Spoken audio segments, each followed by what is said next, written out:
So in this video today, you're going to be learning how to attract qualified people to support your landscape business, the art of gauging how committed these people are to your shared vision and the vision of your clients, and how to leverage your existing network to find reliable help.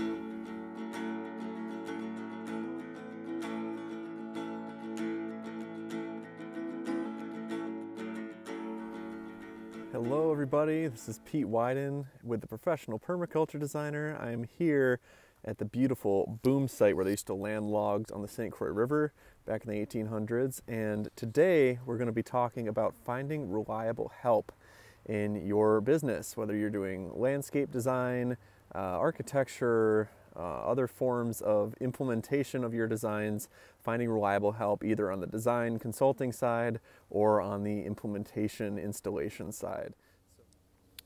So back behind me, you can see these little kind of stippled trees. That line is a huge heron rookery. There's probably 80 or more herons, cormorants, and egrets out there on that little island, in the trees, roosting and nursing their young. It's pretty exciting. So here we go with today's topic. I'm going to turn around here. Pop a squat.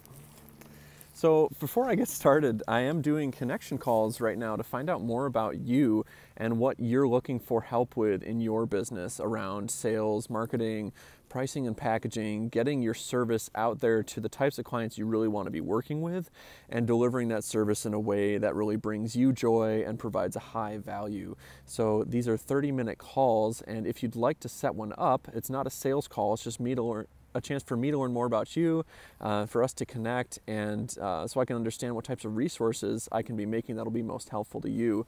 You can leave a comment below or reach out via PM and we can set that up. And starting off with attracting highly qualified people to your business and to support you and your shared vision and the vision of your clients, it's so important when you're putting the word out to have a clear idea of who you're looking for. And the best way to do this is to write a clear job description, a really well thought out job description that's not just, hey, I'm looking for help to plant some trees. You know, there are a lot of people who are looking for some side income or whatever that might say, oh yeah, hey, planting trees, that's easy.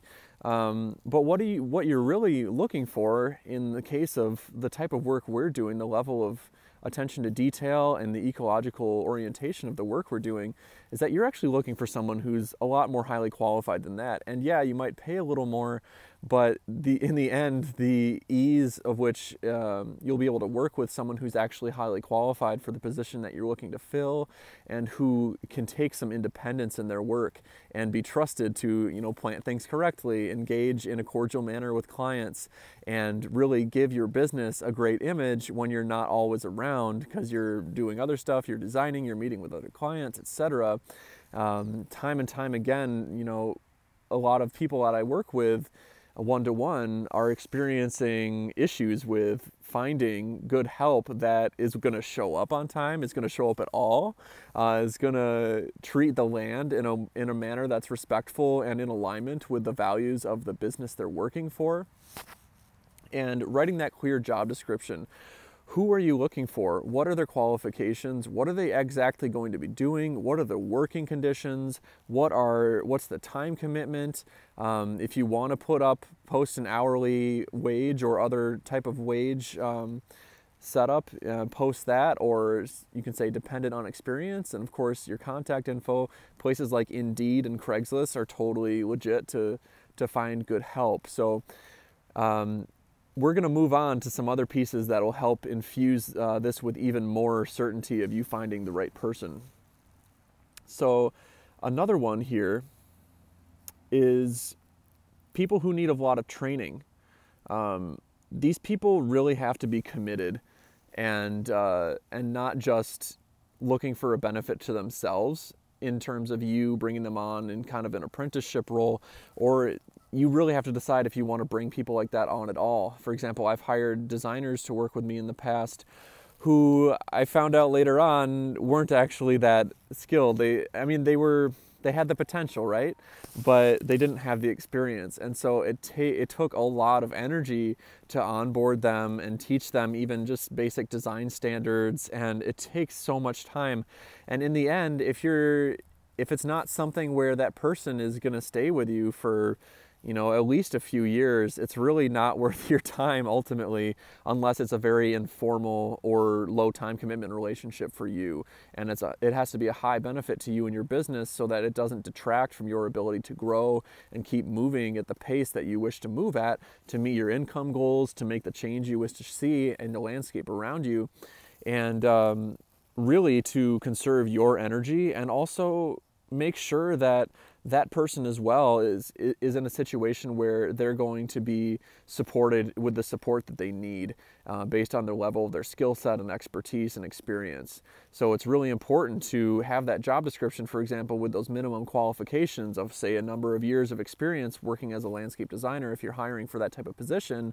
And then also when you're actually talking with these people and interviewing, definitely do different like dry run scenarios of design work or installation. Get them out on a job with you and your team and see how they work, how they communicate with other people, what their level of autonomy is. It's so great to just get that hands-on experience and see somebody in action. And a lot of people really appreciate that as well, to just get right to work.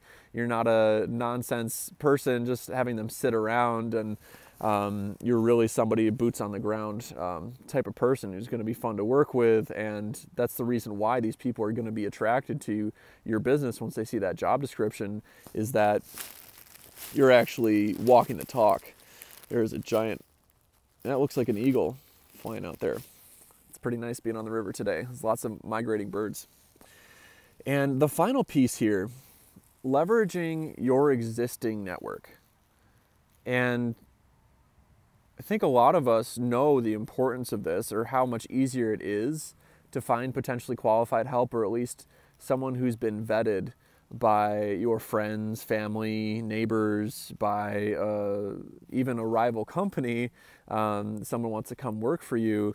But it really is so important, because not only does it say something about that person's character if somebody that you know and trust is recommending them, but there's also that social, there's a certain commitment that that person then also has to live up to, because there's other people watching and seeing how they're doing rather than just you.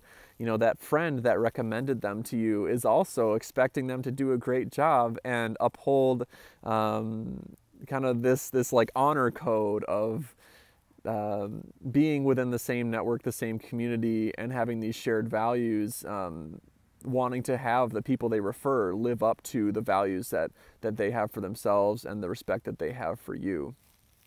So that's a really important piece there, because you want as much support as possible in the success of whoever you hire on. And somebody who has an existing network, who is connected to the community, has some roots in the same circles that you flow in, there's just so much more reason for them to do a good job, rather than somebody you found randomly a town over who has no other reason than, say, money to be showing up for work and then cancels on you when it rains or whatnot, like I've heard recently from some designers.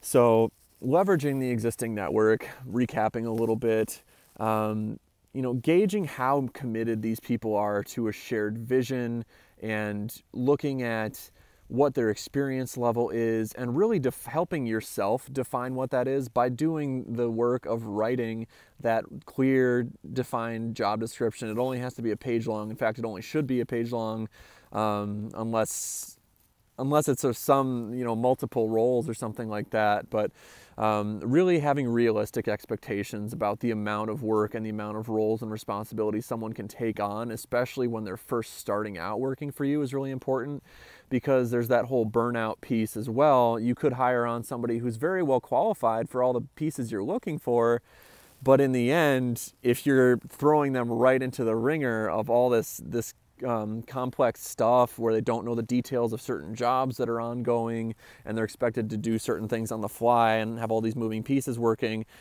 Anyone with any level of experience, even someone who's highly qualified, needs that train-in time. So, make sure that's worked into your expectations as well. Managing expectations is so important with our clients, but especially, of course, with the people that we work with, and building that really good rapport, and gradually building up the level of responsibility as people move on and prove themselves and ask for, especially people who ask for more responsibility. That's just such a wonderful characteristic to be looking for in someone before you even hire them on. See what their excitement level, interest level is in having more and more responsibility and being a real leader. Because someone who even just starts as a landscape laborer could easily end up managing the entire install side of the company if they have that ambition, and that's a really good thing to look for. It doesn't have to be in everyone, because you definitely want people who are experienced doing just the straight labor side, installation side as well long term. But I hope these things have been helpful for you guys. If you'd like to set up a connection call so we can learn more about each other and I can make some more resources specifically tailored to the types of things you're looking for help on, reach out to me via PM or comment below. I hope you have a beautiful week. Get out there, enjoy the surroundings. Even if you got a half hour or less, just take a little walk, find a sit spot out in the woods, and just let the sounds and sights come to you. It's a really great way to put the reset button, and instead of just looking at your phone for 10 minutes when you get home, take a walk, get outside. Talk to you later. Bye.